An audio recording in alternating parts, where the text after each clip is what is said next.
Country to pull its gold out of foreign banks. The National Bank of Poland wants to take back, essentially repatriate, 100 tons of gold from the bank. What's 100 tons of gold look like? Have you ever wondered? Anyway, it's 100 tons of gold from the Bank of England, and they're telling England, we want it back. We don't trust you. The reason? See, it wants to limit its geopolitical risk.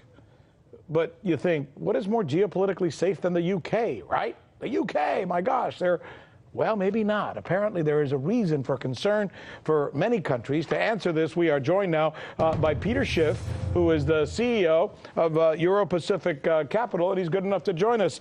My goodness, here we are talking about Great Britain. Aren't they the perfect place to store gold? Why would countries be telling the UK, we don't trust you to hold our gold anymore? What's going on, Peter?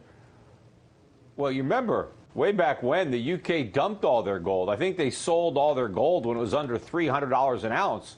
And, of course, the appreciation in pounds has been a lot greater than it has been in U.S. dollars. So, if Britain gets desperate and they don't have any of their own gold, they may try to seize some of the gold that they do have, which, it makes sense that the Poles would want to get their gold back just in case.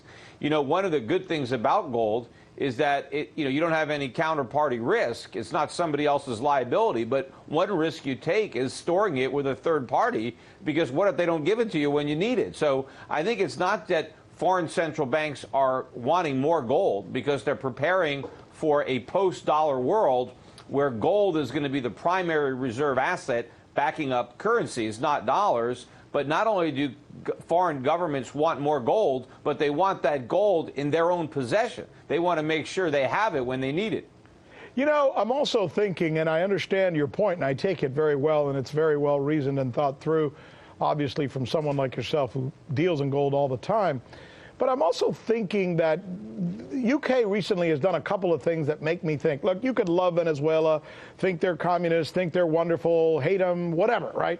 But recently, the UK told Venezuela, you cannot have your hands on your own gold. Now, whether it's Venezuela or a country maybe that I love or don't like, should any country have the right to tell another country, you put your gold here, but we're just going to keep it because we don't like your politics?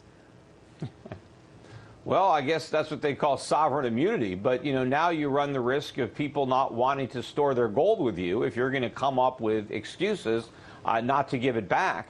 And so I think it makes sense because, I don't know why anybody has their gold stored in the United States. I mean, I think that's probably one of the most dangerous places to keep it. I think maybe it's safer in the UK than the U.S., but a lot of countries have their gold here with us. And, they should really be trying to get it back. Remember, the Germans tried to get it back, I forget how many years ago, and they weren't successful. I think they had to abort the attempt. So that tells you. You just said one of the worst, or I think you said dangerous places to keep your gold is in the United States. I don't think I've ever heard anybody say that. Could you, can you extrapolate on that a little bit for us? Well, I mean, I think there's a lot of political risk here because I do think that we're headed for a major currency crisis. I think the dollar is going to collapse, and so that's going to take down the U.S. economy. Our entire way of life has been built on the privilege of issuing the world's reserve currency.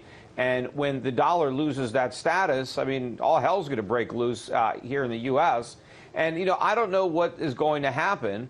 But, we could take desperate measures. And, of course, we could have socialists in control of the U.S., economy if the socialists have the White House and they have both chambers of Congress. So who knows? I mean, they could declare some kind of national emergency. The U.S. has a history of confiscating gold in the 1930s. We defaulted on our obligations to pay gold. Once upon a time, we told the world if you had $35, we would give you an ounce of gold. That was an IOU. It was like a commitment, like a bond. And then we defaulted. So we've done desperate things in the past when our backs were to the wall. So if we have real economic chaos here, the U.S. might just nationalize or seize any gold that it has custody of. So I would want to take that chance if I was a foreign government. Peter Schiff, making headlines here on the News with Rick Sanchez. Thank you, my friend. Appreciate your time.